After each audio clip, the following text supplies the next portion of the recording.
Evinizi yoxlatdırın, sonra evlərinizə sahib olun. Bu məsləhətimi unutmayın dəyərli izləyicilərimiz. Mənə çox sağ ol deyəcəksiniz. Məndən belə alsanız evinizi yoxlatdırmadan almayın. Betonun tikilişinin videolarını, şəkillərini tələb eləyin. 3,5 sotun içində Mərdəkanda 8-ci dalanda qəşəng sizlər üçün bir dənə maraqlı ev tapmışam. Meşəliyini göstərdi videomuzda. Aynur xanım sizlərə burada hovuzunu göstərək. 9 metr uzunluğunda, 1,60 dərinliyində, 3,50 enində hovuzu. Burada bir dənə mətbəx mebelini qoymayıblar, amma siz istəsəniz burada bir dənə mətbəx mebeli yığdıra bilərsiniz.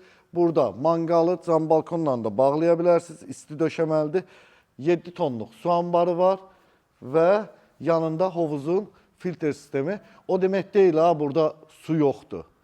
Suyu var. Sadəcə olaraq ehtiyat igidin yaraşığıdır deyirik. Maşın saxlaya biləcəyimiz yeri. Tupik məhəllədir, 2 dənə ev yan-yanadır.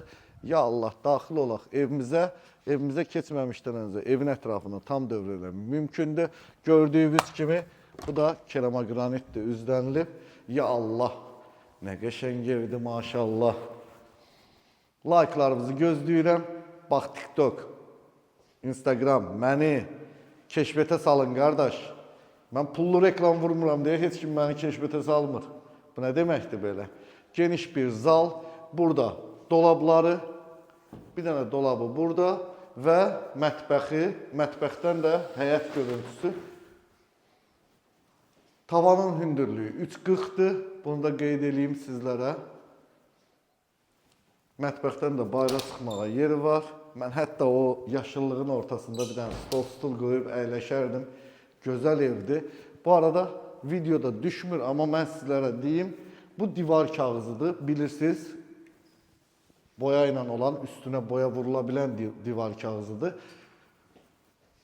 Hə, bu yataq otağına, bu birinci yataq otağı və özünün sanitar qovşağı. Nə qəşəng rəng tonları var. Qapıların hündürlüyü 2,15-dir. Burada ikinci yataq otağı və ümumi sanitar qovşağı və üçüncü yataq otağı.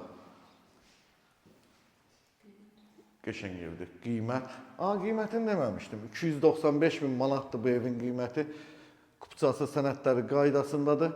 Əgər ipotekanızı təsdiqlətmişsinizsə bankda, mütləq bunu ala bilərsiniz. Bunu da bilməyənlərə deyirəm.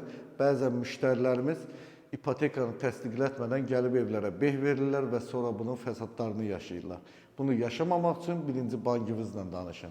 Sağ olun, özünüzə